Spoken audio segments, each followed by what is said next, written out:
us today. Hi everyone. He's the founder himself as well as a strategy officer. So I'll let you take it from here. Okay, thank you. Thank you so much, Esther. Right, so 1, 2, 3, 4, 5, 6, 7, 8 of us. Is anyone else coming or should we just start right ahead? You can get started. Yep, okay, cool. Right, so today I'm going to talk to you about targeting your customers using the different channels, okay? Now, how many of you are confident with your product? Okay, how many of you want to get $1 billion valuation? Okay, good. What about the rest that didn't raise your hands? Okay, right, okay. Now, today I'm going to share with you, right, the exact secrets that the unicorns used to actually grow and scale to millions of users, okay? Because that's what it's all about. It's how fast you grow, okay?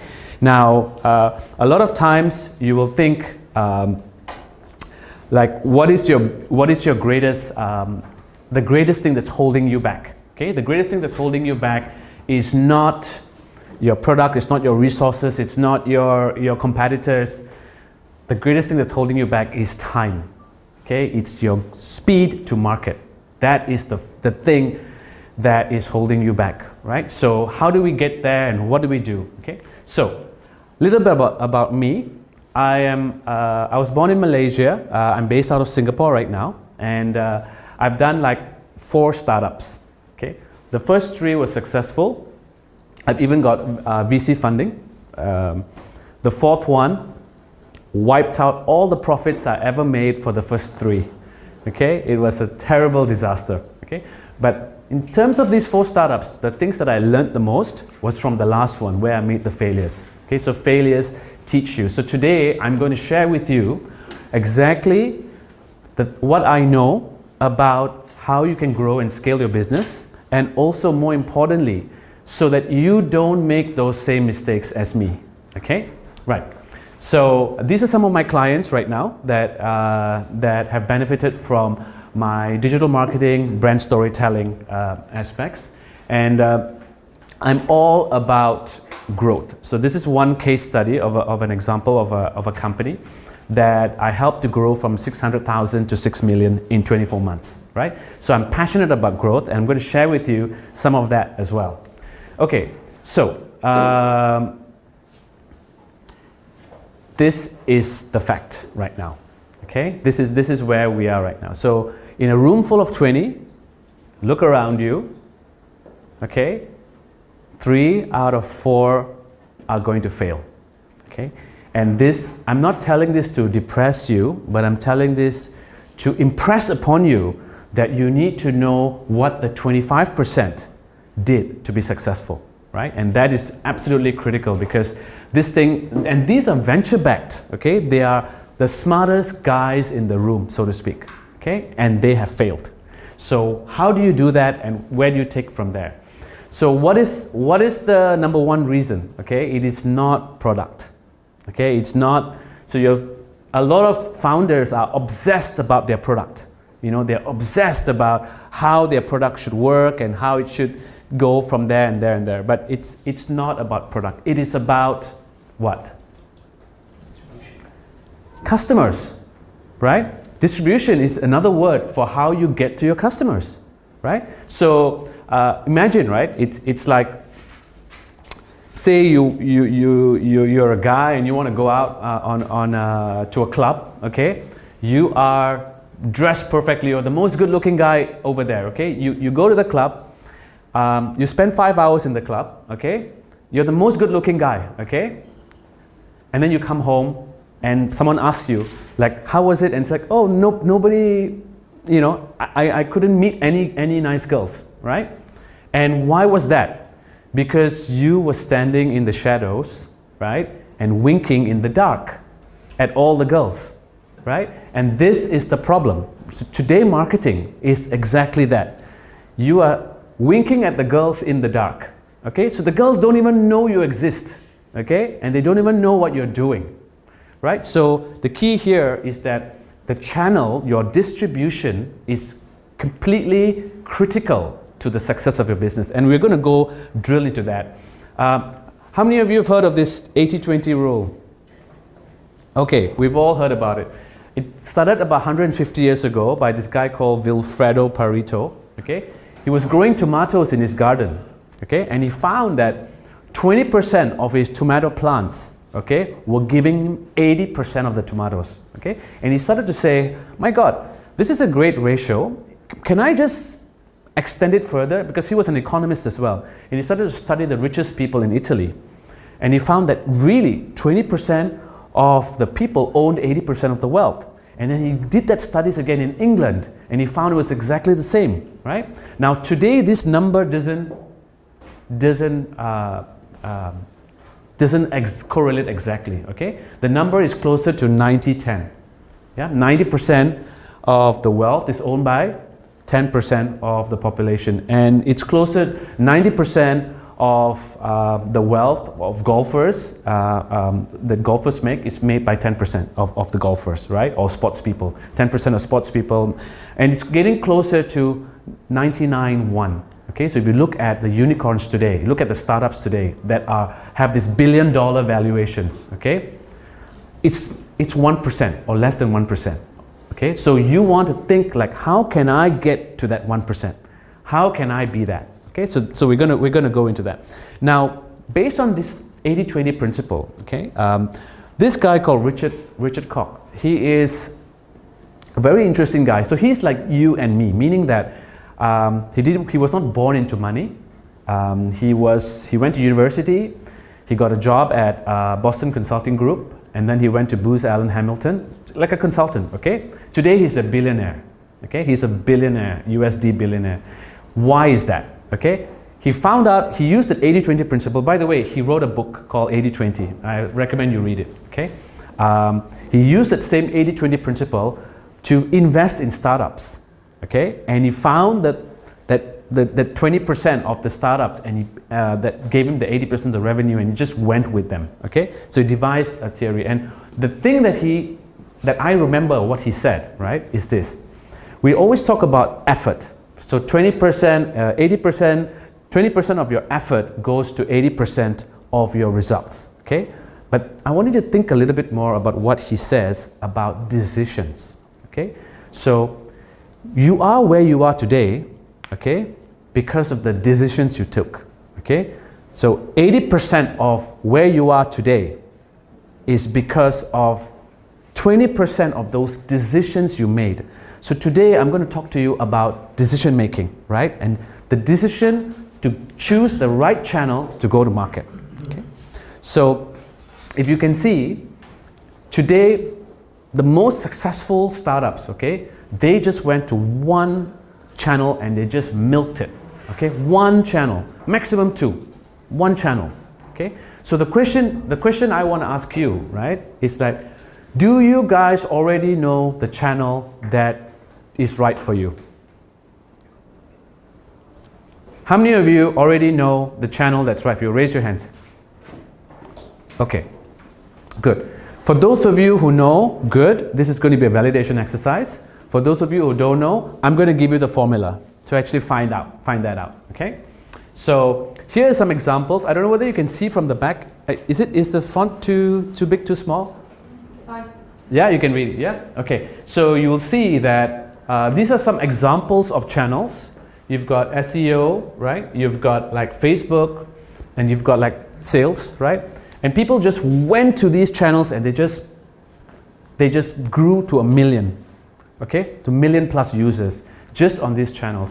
I'm going to go a little bit more into HubSpot because I used to be a partner with HubSpot, and so I learned a little bit more about how HubSpot does it. HubSpot basically grew their, so they had a great product, right?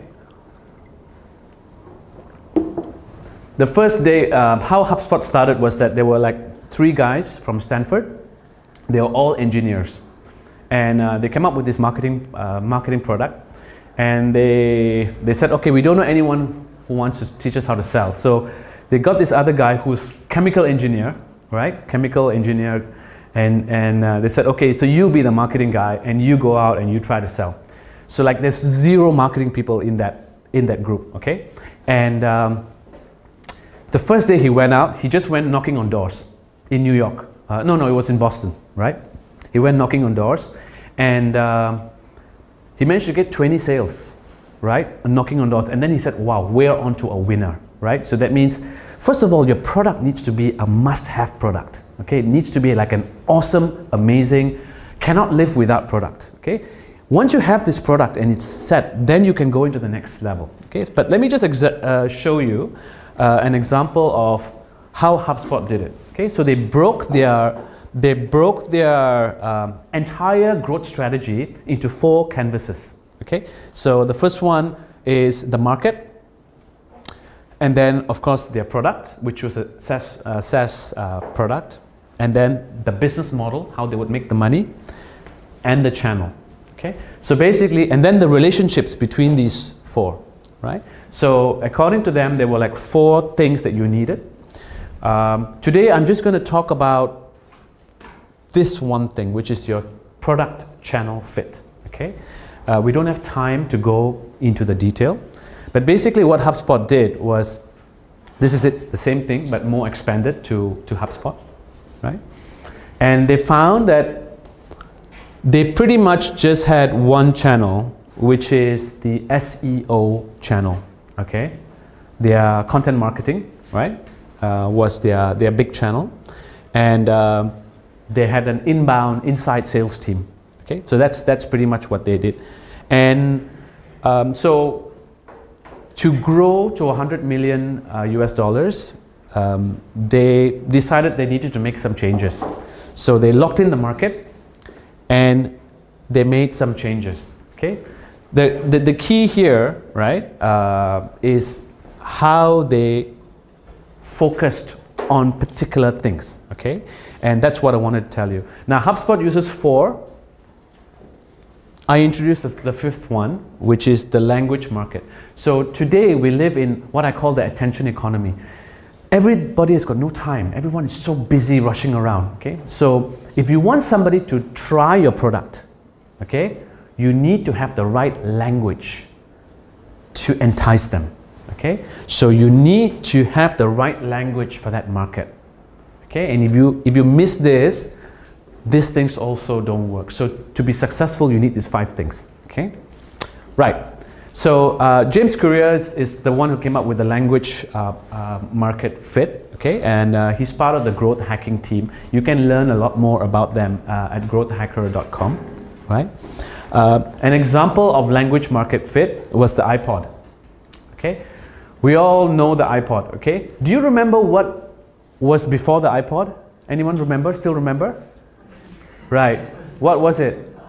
Walkman. Yeah, Walkman, CD, right? And then they had MP3s, okay? So at that time, a CD player, you could have 12 songs, maybe 18, maximum 18 songs, okay, on a CD.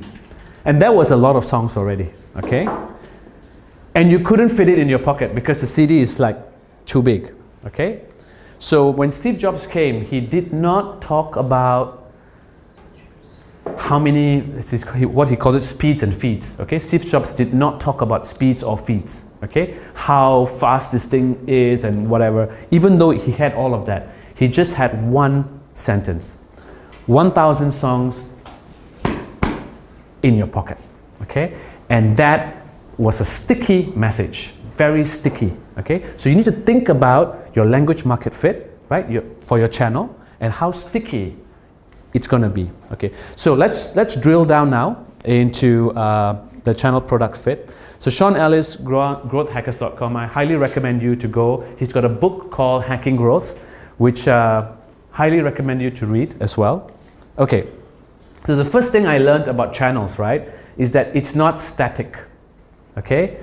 Channel is like us, they grow and they die, okay? So if you want to choose a channel right now, okay, make sure you're choosing a channel in growth phase. So like for a lot of people, choosing Facebook today is a very, very expensive option, okay? It's a very expensive option.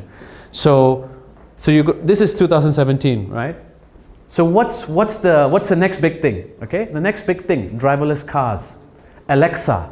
Okay, these are the new channels that are still in their infancy, still growing. Okay, and where there's a lot of opportunity where you can get involved. But I'm going to take this. How many of you are in a SaaS business, actually selling software service? Okay. How many of you are? I know someone in retail. How many of you are in like non-online, offline businesses? Offline. Okay. Yeah. Okay. So that's 2 there. Okay. So generally, you will find that whatever that I say applies to you as well, but you just need to take it as is. Okay. So the first thing you need to know is the channels. Choosing the channel is super critical because you don't want to choose a channel when it's already peaked, because then it's going to be expensive and the channel is going to shrink. Okay. Okay. So the other thing you need to know is that there are scalable channels and there are unscalable channels. Okay. And it's very important for you to choose a channel that's scalable, right? So what is what is unscalable? Okay. Any examples? Anyone? Unscalable. I don't know, maybe a small radio channel. Yeah, small channel.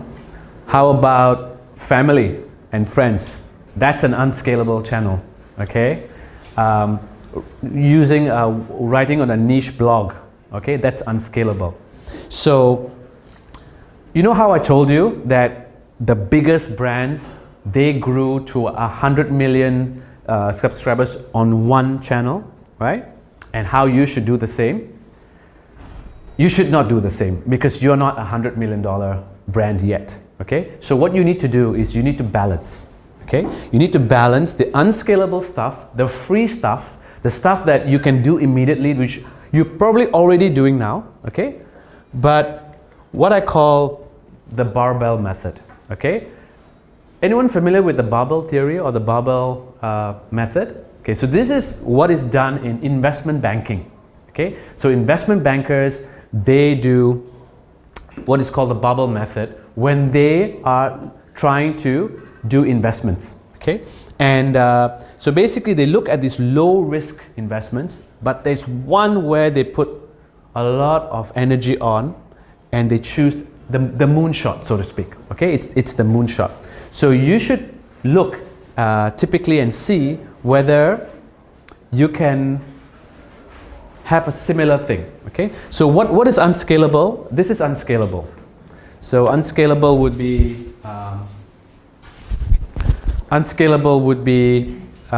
getting family and friends, right?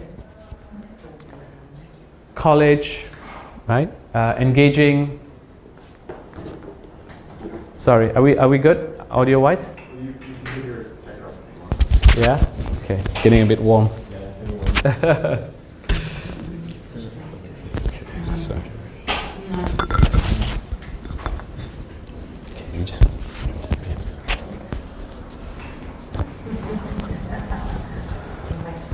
Okay, cool. Sorry. Yeah. Okay, that's fine. Thank you.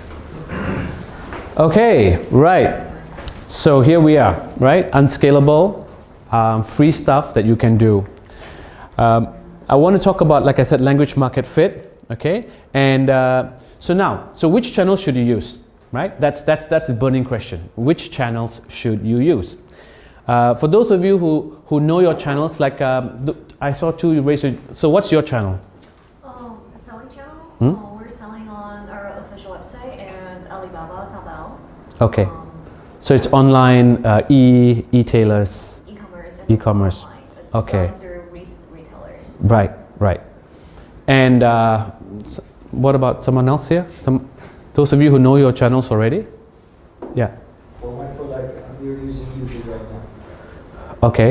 As the YouTube searches. Okay. So you find in YouTube. Okay. Fine. We're in B2B, so we started using LinkedIn, Okay. but still testing and validating. Okay. That's good.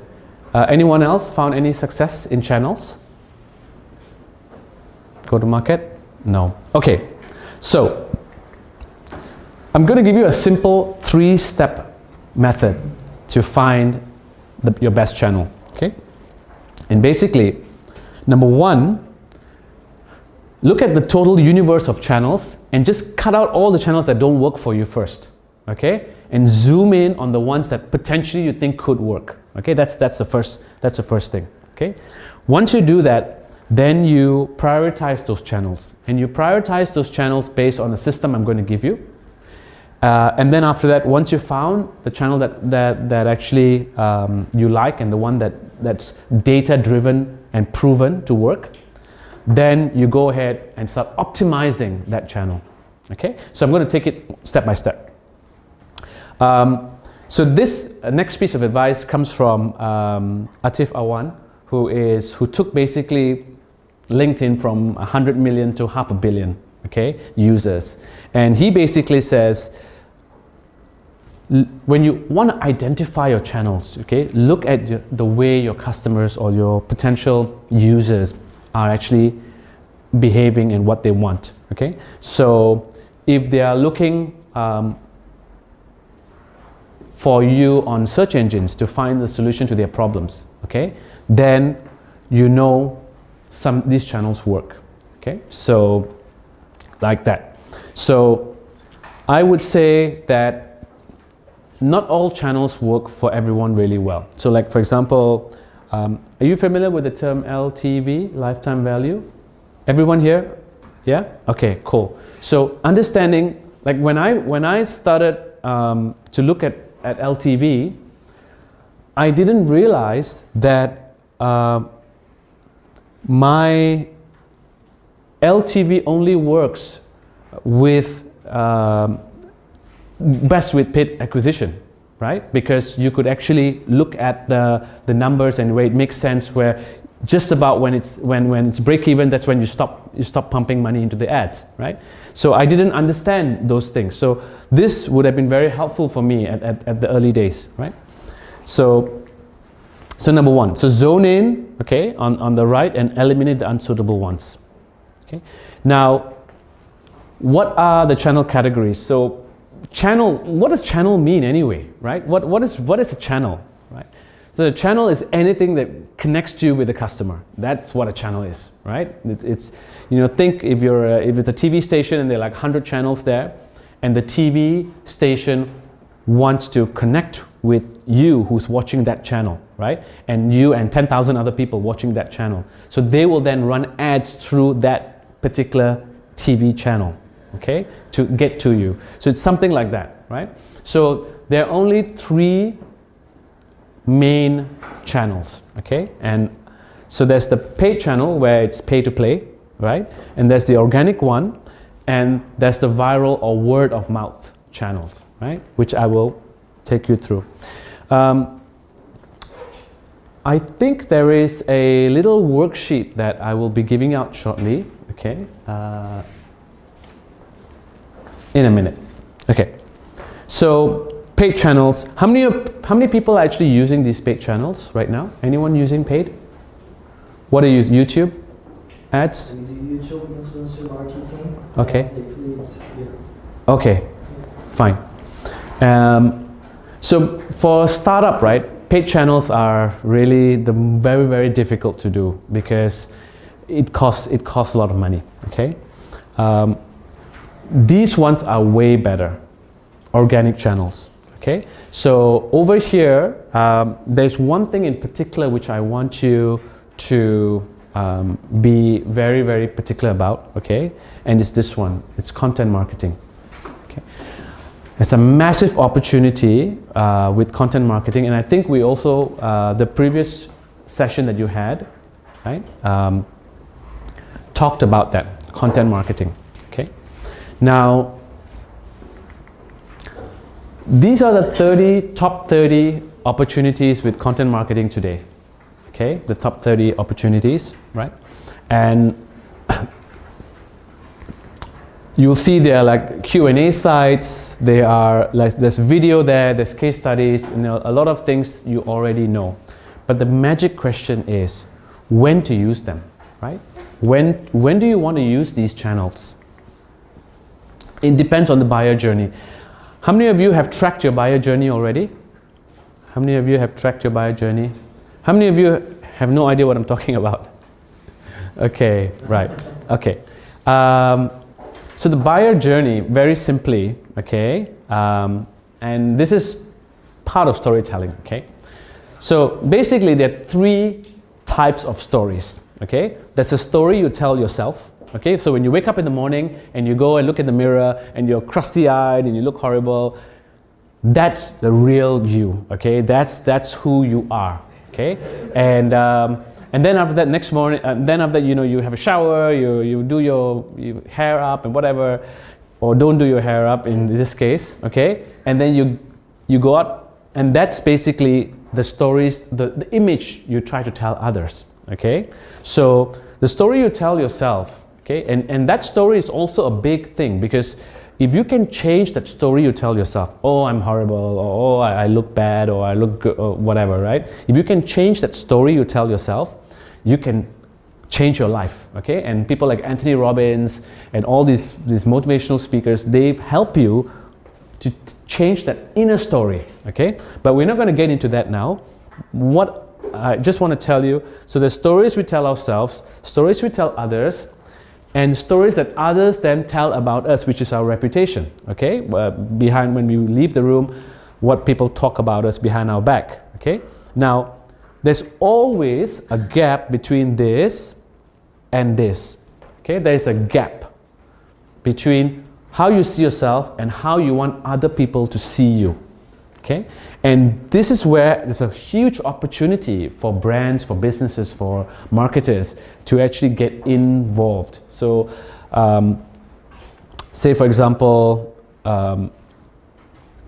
this is what is called, in storytelling, is called the hero's journey, okay? Which we won't get into now because we don't have time. But basically, the buyer journey consists of 5 parts, okay? A, B, C, D, E, okay? They are aware of a problem, okay? They browse for a solution. They consider all the competitors or all the alternatives. It may be competitors, it may not be. They make the decision, and then they experience the product, okay? So pretty much A, B, C, D, E, okay? Now, if you're doing high-touch product, like selling insurance, okay? Yes, this works. If you're selling toothpaste or candy, for that matter, right? Okay? It's shortened, but really this is still the journey, okay? The journey is a roller coaster, okay? So your A, B, C, D, E, okay, is actually, imagine it like a pipe, okay? And you've got 3 key things here. So number 1 is the urgency, which is the drive of the customer looking for your product or the solution to your problem, okay? So that's important. The force at which you are working as well, okay? So if you, and then there's a friction within the journey, within the system, okay? So if you can recognize and remove the points of friction, okay? Increase the force and the urgency. If you can, and you use the right language, you can increase that urgency as well. So your objective is to increase this and reduce this. So to answer your question very quickly, so the buyer journey, at different stages of the buyer journey, they need different content because they're using, at different stages, they need different content. So at certain stages, you may use an ebook. At certain stages, you may use a comparison chart. At certain stages, you may only have to use testimonials and testimonial sites and stuff like that, right? So you have to understand on the buyer journey what sort of content to use. But content marketing is very, very important, okay? So we covered organic channels, of which content marketing is a part of. And now we're going to the word of mouth or the viral channels, okay? So viral channels, there are a whole bunch here. So the idea of this session today is not for you to come up with the channels immediately, okay? But it's to open your mind to say like, oh, okay, this is the universe of channels out there, and this is what's relevant to me, and let me understand from the buyer journey perspective, what are the channels, right? And so it's just to give you, it's just like a menu, so to speak, right, for you to choose.